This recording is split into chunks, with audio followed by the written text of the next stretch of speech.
Pour faire le complément de salaire au-delà des 70%, si l'entreprise maintient tout le salaire, j'ai besoin de connaître le net à payer à maintenir. Donc je vais retirer l'activité partielle, je recalcule. On rajoute tous les éléments de salaire qu'il doit y avoir sur le bulletin, les absences CP, maladie, etc. s'il doit y en avoir, les repas, les commissions, les primes, tout ce qu'il peut y avoir sur le bulletin. Et on va voir en bas de bulletin, sur le net à payer avant impôt, combien on doit avoir pour un mois normal hors activité partielle. Là, je suis à 1875,13, je note ça dans un coin et je remets mon activité partielle.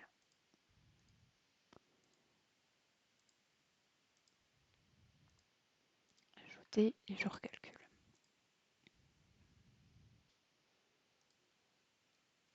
Donc là, j'ai remis mon activité partielle.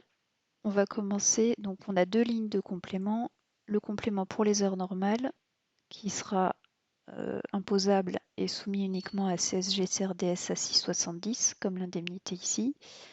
Et le complément sur les heures supplémentaires qui est soumis à toutes les cotisations. Si vous ne devez pas faire le complément de cette façon-là, vous ne pourrez pas utiliser les rubriques. Donc on va commencer par maintenir les heures supplémentaires, si vous en avez. Là, je suis sur un exemple où j'ai bien des heures supplémentaires.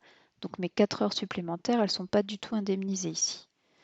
Donc je vais saisir, j'ai 4 heures supplémentaires indemnisées, et ce qui correspond à un montant de 4 fois 16,875. Mon taux horaire pour les heures supplémentaires, vous voyez ici, c'est 16,875.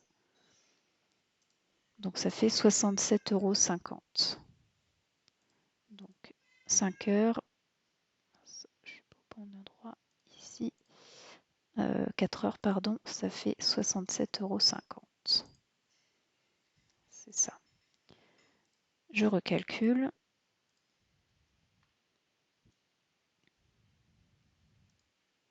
Ça me remplit ma ligne de complément pour les heures supplémentaires. J'ai payé mes heures supplémentaires.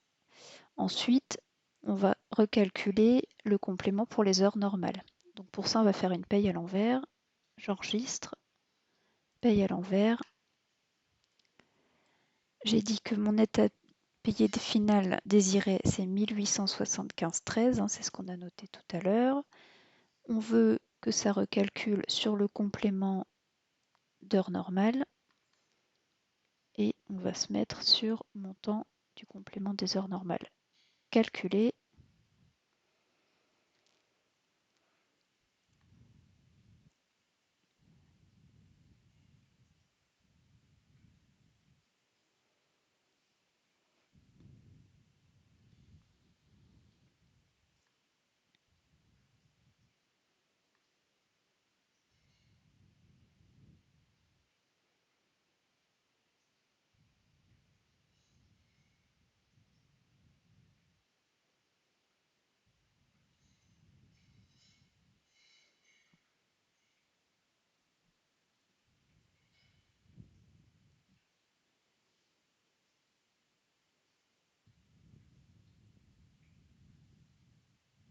Il a terminé le calcul.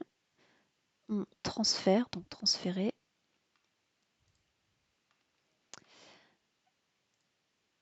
Ok. Et donc là, il m'a complété ma ligne ici. Alors ce qui est important, c'est de bien vérifier que mon net à payer avant impôt, j'ai bien le montant que je désirais, 1875,13. Mon calcul est terminé.